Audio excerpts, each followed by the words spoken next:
The monstrous spirit of a slain child murderer seeks revenge by invading the dreams of teenagers whose parents were responsible for his untimely death. This is from the 1984 movie A Nightmare on Elm Street. Warning: spoilers and creepy content ahead. The film opens with a bizarre sequence where we see an unidentified individual, visible only by his hands, creating a strange weapon, a glove with sharp knives for fingers. Tina, a young girl in a nightgown, is rushing down ominous alleyways filled with steam and shadows. Suddenly the bizarre man lunges at her, brandishing the glove. Tina screams and sits bolt upright in her bed. The entire episode was a nightmare. Tina's mother comes into her bedroom, alerted by her scream, and notices that Tina's nightgown is slashed near her stomach. The cuts are similar to what would be made with the glove from the dream. Tina meets her friends at school the next morning, her boyfriend Rod, her best friend Nancy, and Nancy's boyfriend, Glenn. Nancy and Tina discover that they have both had the same nightmare, and although Glenn and Rod try and hide the fact, they seem to have been having nightmares, too. That night, Nancy and Glenn decide to stay with Tina, because her mother has gone out of town. Rod shows up later and frightens the three of them by making strange sounds in the backyard and then jumping out at Glenn. Rod and Tina go upstairs into a bedroom to have sex, while Nancy and Glenn sleep separately downstairs. As all of them fall asleep, strange things begin to occur. The wall over Nancy's bed seems to lose its solid form, and the shape of a human figure looking at her seems to lean out of it. Nancy does not see it, her eyes closed in half sleep, and when she awakens, the form disappears. In the room where Tina and Rod are sleeping, Tina is awakened by noises at the window. Someone is in the backyard hurling small rocks at the glass. Tina knows this is whoever has been trying to frighten her, and she goes downstairs to confront whoever it is. When she ventures out into the backyard, a phantom voice lures her into the alley, the same as in her dream. She is startled by strange things such as a goat suddenly lurching into the alley, and then finally her stalker emerges, a man in a fedora, a dirty red and green striped sweater, and a deadly glove with knives for fingers. He taunts Tina by laughing at her and whispering her name, and he walks towards her with his arms stretching further than humanly possible, spanning the entire alley, blocking her escape. Tina retreats into her backyard and the figure leaps out again, this time from behind a tree. He slices off his own fingers and strangely colored blood spurts out. Tina tries to make it into her back door, but the man grabs her, and she struggles with him. We see Tina in bed next to Rod, trashing around. She has been dreaming this incident, as well, only the man seems to actually be under the covers with her. Rod awakens and pulls off the sheet.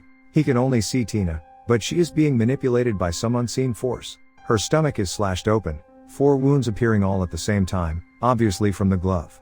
Tina is dragged screaming up the wall, over the ceiling, and falls down dead into the bed, which is now covered in her blood. Nancy and Glenn have now awakened and burst into the room to find Rod gone, apparently through the window. Tina is dead. At the police station, Nancy is giving her account of what happened and she talks to Lieutenant Donald Thompson, who also happens to be her father. Nancy's mother, Marge, and Lieutenant Thompson are apparently divorced, and they greet each other with restrained hostility. Rod is the obvious suspect in the murder, but Nancy feels that this is not the case. Although Rod has a reputation as a delinquent, Nancy knows he is not a killer. As Nancy walks to school the next morning, Rod appears and pulls her into some bushes. Rod swears to Nancy that he did not kill Tina, but before they can talk any further, Lieutenant Thompson appears with his men and arrests Rod. Nancy is offended that her father used her to capture Rod, and she storms off. At school, the exhausted Nancy falls asleep in English class, and she thinks she sees Tina standing outside the classroom door. Tina speaks to her from a bloody body bag, and Nancy sees the bag dragged away by some unseen hand. She drifts out of the classroom and follows the bloody trail down into the basement. On the way, she is confronted by a female hall monitor, who scolds her for not having a pass. Leaving the girl behind, Nancy turns around when she speaks to Nancy in a man's voice, brandishing the weird knife glove and cackling at her. Nancy goes down into the basement and is confronted by the killer, who is dressed in the same sweater and hat. His skin is horribly scarred, burned almost beyond recognition. He traps Nancy in the boiler room and backs her against the wall, taunting her. "Come to Freddy," he says, but just before he can slash her with the glove, Nancy burns her arm on a hot pipe. The burn wakes her up, and she disrupts her English class by screaming and jumping out of her chair. Even though she is now awake, she has a large burn mark on her arm. Embarrassed and frightened, she leaves school for the day. She visits Rod in prison and confirms her fears. Rod is having the same nightmare, haunted by the same figure with the glove. She tells Rod that she knows he didn't kill Tina, and leaves. Nancy has another incident where she is threatened by Freddy. She falls asleep in the bathtub and she is pulled underwater, dragged into some kind of abyss underneath. She manages to swim back up to the opening of her bathtub and pulls herself to safety. Marge, hearing Nancy's screaming, bursts into the bathroom, but Nancy tries to pretend she simply fell. Marge sends Nancy to bed, but Nancy is now afraid to sleep. She drinks coffee constantly and has a fresh pot hidden in her room, just in case. Nancy enlists Glenn's help in an experiment. It appears as if she asks Glenn to follow her, but she is in her nightclothes, so we presume she is dreaming. Nancy goes to the jail where Rod is being held, and by peering in the window she can see his cell. Rod is asleep, and she can see the killer approaching him, walking right through the bars of Rod's cell. Nancy yells for Glenn, but he is no longer there. Instead, the voice of the killer answers, "I'm here, Nancy." And he lunges at her, chasing her back to her house. She runs inside and finds she cannot escape because her stairs have suddenly turned into a sticky mess. The killer smashes the window on the front door and peers inside as Nancy struggles to get away. He is wearing Tina's face as a mask, and imitating her voice, he says, "Nancy, help me, please. Save me from Freddy." Nancy wakes up, and she is furious to find Glenn asleep next to her bed, as she had asked him to keep watch and wake her if it looked like she was having a nightmare. Nancy and Glenn hurry over to the jail to see Rod, as Nancy is convinced the killer is going to strike. Sure enough, before they can intervene, Rod's nightmare becomes real and an unseen hand twists his bedsheets around his neck, stringing him up in his cell and breaking his neck. Lieutenant Thompson is skeptical of Nancy's claims that they are being haunted in their dreams, as it appears Rod simply hung himself. Both Marge and Lieutenant Thompson seem to share an unspoken realization about Nancy's allegations, but they will not admit anything to Nancy. Instead, Marge takes Nancy to a sleep clinic where they monitor her body as she sleeps. Her nightmare sends the instruments haywire because of its intensity, and when they wake Nancy up, she has a sudden gray streak in her hair from terror. There is another shock for all of them. Nancy is inexplicably holding the killer's fedora. She says she was holding onto it when she woke up. Nancy's mother continues to deny that anything strange is going on, and she insists that Nancy get some sleep.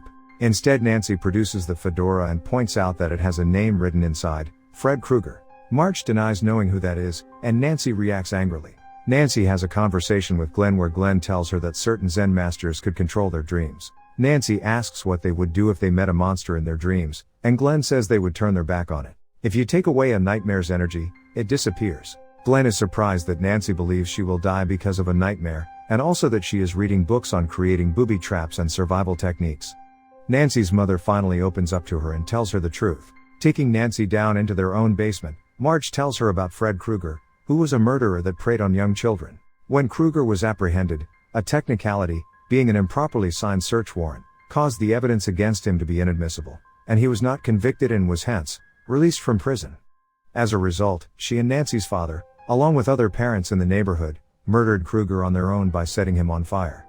Marge reaches into the furnace and removes a dirty bundle. Unwrapping it, she produces Freddy's glove, which she took the night they murdered him.